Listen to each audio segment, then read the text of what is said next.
आज हम कल से आगे उद्यमिता के प्रकार की बात करते हैं।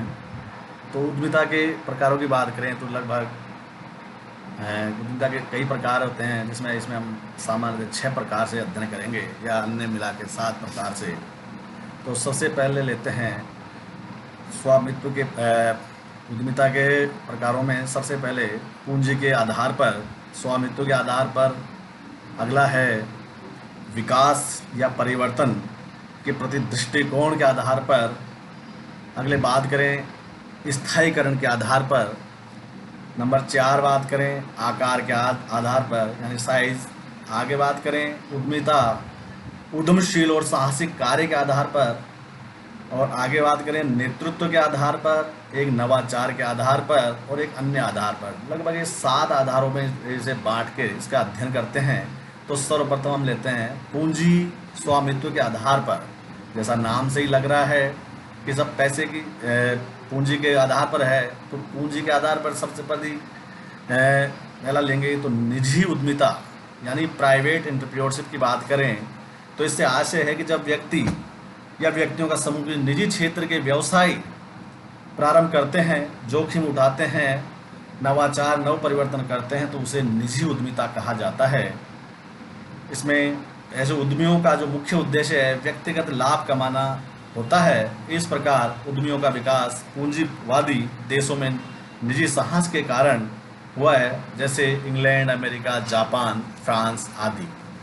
आगे बात करें इसके प्रकार में तो सरकारी या सार्वजनिक, जैसा नाम से ही लग रहा है कि गवर्नमेंट और पब्लिक एंटरप्रेन्योरशिप की बात करें, जब सरकार द्वारा कोई उद्यम स्थापित किया जाता है जिसके लगभग 51% पूंजी या उसका जो प्रबंध संचालन नियंत्रण सरकार के हाथ में रहता है, तो इसको सार्वजनिक उद्यमिता के नाम से जानते हैं। आगे बात करें संयुक्त उद्यमिता की बात करें, ज्वाइंट एंटरप्रेन्योरशिप की बात करें, तो इसमें निजी और सार्वजनिक यानी सरकारी और प्राइवेट दोनों मिलकर कार्य करते हैं, तो इसको संयुक्त उद्यमिता के नाम से जानते हैं। एक सहकारी उद्यमिता कोऑपरेटिव की बात करें तो इसमें कई व्यक्तियों का समूह मिलकर कई व्यक्ति मिलकर सहकारिता के आधार पर यानी एक सबके लिए सब एक के लिए एक ऐसा कार्य इसकी उपक्रम की स्थापना करते हैं या जोखिम उठाते हैं, नवाचार करते हैं, तो इसको सहकारिता के आधार पर उद्यमिता कहा जाता है।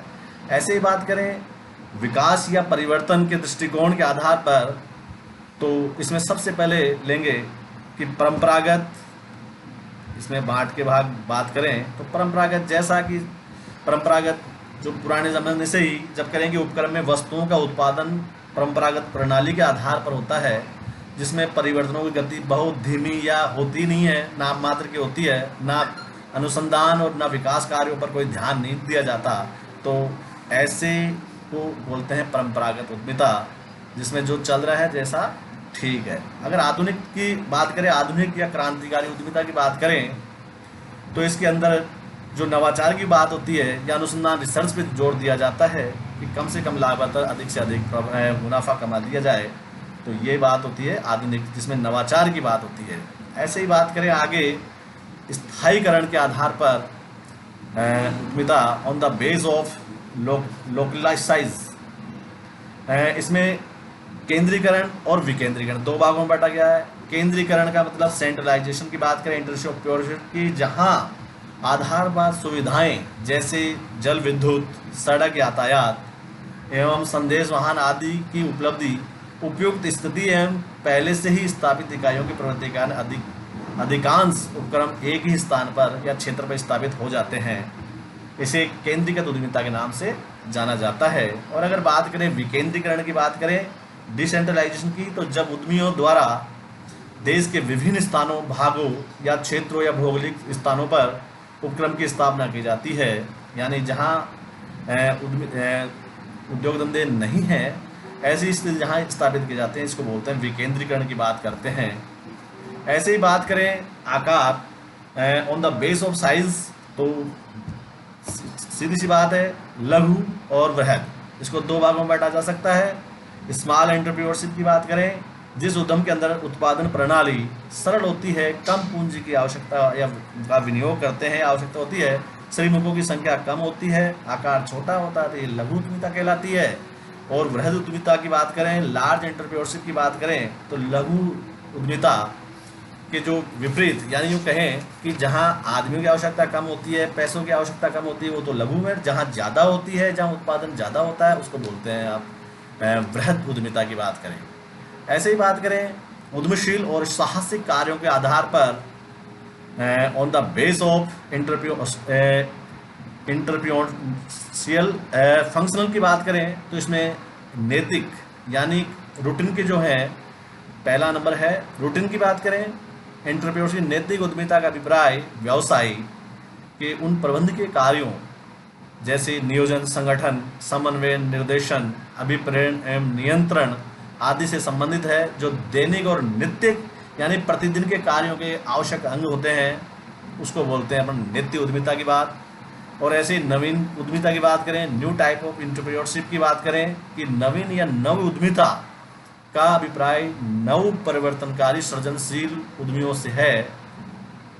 इसमें नए नए विचार, सृजन, क्रियान्वयन करने, नए नए लाभ अवसरों की खोज करना, नई तकनीक, नए यंत्रों का प्रयोग करना या उपयोग करना, नई वस्तुओं का उत्पादन आदि इसमें शामिल किया जाता है। नेतृत्व के आधार पर बात करें तो व्यक्तिगत और समूह है। व्यक्तिगत में जहां जो व्यवसाय प्रबंधक, संचालक समस्त कार्य एक ही व्यक्ति निष्पादित करता है, जिसका प्रबंध, संचालन, नियोजन करता है, तो ये व्यक्तिगत उद्यमिता कहलाती है। और समूह उद्यमिता की बात करें, ग्रुप एंटरप्रेन्योरशिप की बात करें, तो ऐसे उद्यमियों को प्रवर्तन भी कहते हैं। इनमें सबसे पहले मन मस्तिष्क में जो बात आती है, जिस उद्यमिता में नेतृत्व एक व्यक्ति से विशेषज्ञों के एक संगठन समूह को स्थानांतरित हो जाती है, उसे समूह उद्यमिता कहते हैं।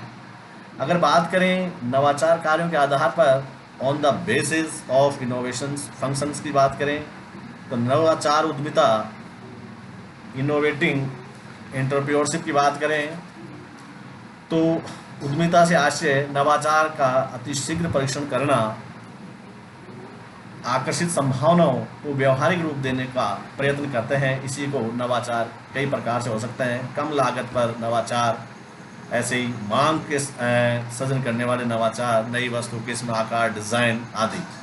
अनुकरणात्मक उद्यमिता की बात करें तो अनुकरणात्मक उद्यमिता वह है जो सफल उद्यमियों को देखकर उनकी नकल की जाती है। उनके फॉलोअर्स की बात करें कि जो सफल उद्यमी हैं, उनको देख के उनका एक अवसर की प्रतीक्षा करने वाला उद्यमिता, वह उद्यमिता है जो नवाचार को लागू करने में अनुकूल अवसरों की प्रतीक्षा करते हैं कि जब समय या मांग या जब डिमांड बढ़ेगी, जब हम ये कार्य स्टार्ट करेंगे।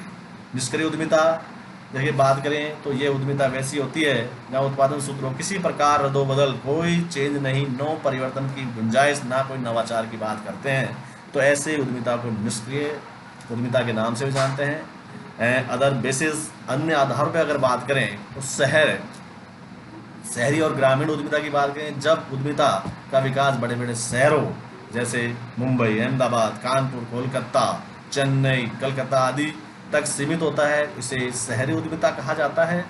जिससे उद्यमिता के अनेक जो बाधाएं आती है, जैसे प्रदूषण है, भीड़ भाड़ है, या गंदी बस्तियां, सामाजिक अपराध और आदि, आवाज़ की समस्या आदि इसमें शामिल होती है। ऐसी अगर बात करें शहरी उद्यमिता की विपरीत अगर बात करें ग्रामीण की, तो छोटे छोटे गाँवों में, कस्बों में जो उद्यमिता स्थापित की जाती है, उसे ग्रामीण उद्यमिता के नाम से जानते हैं। फायदे हैं इसके, लोगों की गरीबी दूर हो जाती है, आवागमन, भीड़ भाड़, इनसे मुक्ति मिल जाती है। व्यवस्थित उद्यमिता की बात करें, व्यवस्थित उद्यमिता साहसी द्वारा की गई ऐसे उद्देश्यपूर्ण नव परिवर्तनकारी या व्यवस्था है जिसमें वे निम्नलिखित कार्य करते हैं। नंबर 1, नए ग्राहक, नए बाजार, नए अवसरों की खोज करते हैं। उद्यमी व्यवस्थित सिद्धांतों का पालन करते हैं। उद्यमी एक व्यवस्थित अनुसंधान यानी टेक्निक्स या रिसर्च टेक्निक्स का भी उपयोग करता है, आदि इसमें शामिल किया जाता है। तो ये लगभग 7 प्रकार और 7 प्रकारों में इनके उप प्रकार हमने पढ़े, तो ये उद्यमिता के प्रकार।